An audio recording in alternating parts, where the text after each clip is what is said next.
আসসালামু আলাইকুম, আমি শারমিন তুলি, আমি ফুড অ্যান্ড চ্যানেল থেকে সবাইকে স্বাগতম জানাচ্ছি। আজকে কাতল মাছ লাউ শাক এবং আলু দিয়ে রান্না করে দেখাবো। খুব সহজেই এই রেসিপিটি আপনারা রান্না করতে পারবেন। আমি কয়েক টুকরো কাতল মাছ ছোটো করে কেটে নিয়েছি, দুটি আলু নিয়েছি, এভাবে কেটে নিয়েছি ছোট ছোট টুকরো করে। লাউ শাক কেটে ধুয়ে নিয়েছি, দুটি পেঁয়াজ কুচিয়ে নিয়েছি, শুকনো মরিচ এবং কাঁচা মরিচ নিয়েছে। চলুন অল্প সময়ের মধ্যে কিভাবে মাছ দিয়ে শাক দিয়ে রান্না করা যায় তা দেখে নেই।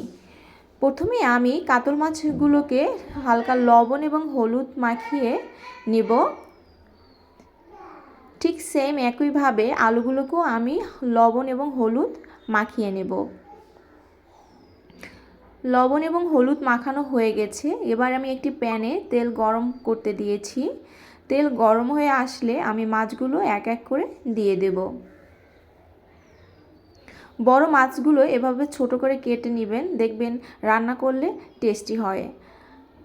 মাছের এক সাইড হয়ে গেছে, আমি অন্য সাইড উল্টিয়ে ভালোভাবে ভেজে নেব।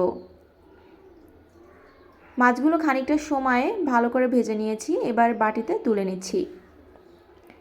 একই তেলে আমি আলুগুলো এবার ভেজে নেব। আলুগুলোকে একটু সময় নিয়ে আমি ভাজবো, যাতে তেলের সাথে ভাজলে হালকা সিদ্ধ হয়ে যায়। খানিকটা সময় নিয়ে আমি ভেজে নিয়েছি, আলুগুলোও খানিকটা সিদ্ধ হয়ে এসেছে, এবার আমি তুলে নিচ্ছি। এবার আমি একই তেলে প্রথমে 3টি শুকনো মরিচ দিয়ে ভেজে নেব। এবারে আমি কাঁচামরিচ এবং পেঁয়াজ দিয়ে দিচ্ছি। পেঁয়াজগুলোকে প্রথমে আমি বাদামি কালার করে ভেজে নেব।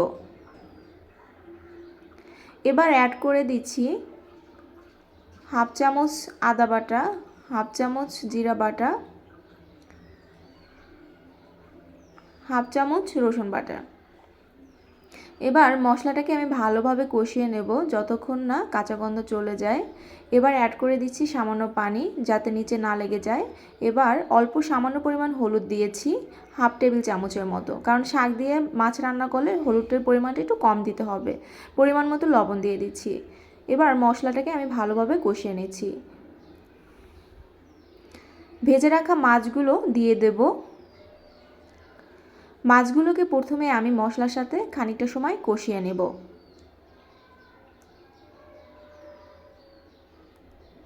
মাছ কষানো হয়ে এসেছে, বলক চলে এসেছে। এবার আমি ভেজে রাখা আলুগুলো দিয়ে দেব। মাছ এবং আলুটাকে আমি খানিকটা সময় ধরে কষিয়ে নেব। শাকটা আমি সবার পরে দেব, লাউ শাক সিদ্ধ হতে কম টাইম লাগে। তো আগে আমি সময় নিয়ে মাছ এবং আলুগুলোকে কষিয়ে নেব।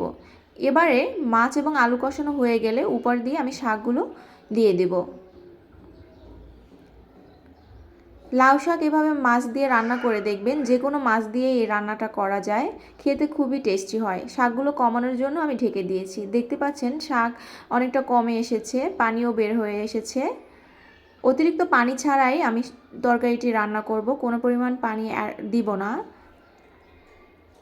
খানিকটা সময় নেব তরকারিটি লাউ শাকগুলো সিদ্ধ হওয়ার জন্য।